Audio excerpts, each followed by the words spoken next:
Hi there, this is Patricia from patriciafenty.com, and I just want to show you this little tip.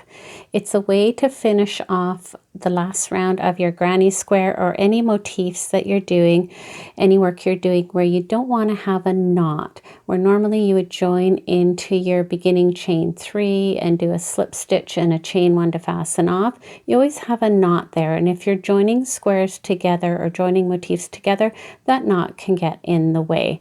So this is an invisible stitch. I use it a lot, and rather than showing it in detail in each video, I'm just going to create this one and refer people back to it.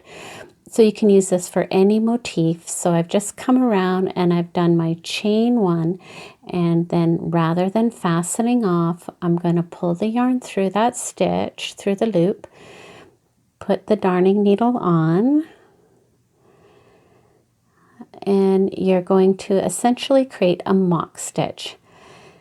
Now depending on the pattern, you can go into the top of, say, the first stitch here, which is the third chain of the chain 3, and if you're not worrying about your stitch count, you can go ahead and do that. But what this does is it actually creates an extra stitch. So if your stitch count is important, you want to go ahead of that stitch, and because we're essentially laying a stitch on top of this one. So coming in from the back of the stitch before or behind that chain 3, that's the double crochet, and then you're going to go back down into the chain 1 in between the V stitch, and you're going to go in behind, and I always like to pick up 2 loops and go in behind, and then you're going to snug that up, and you're laying that mock stitch on top of that third chain of the beginning chain 3.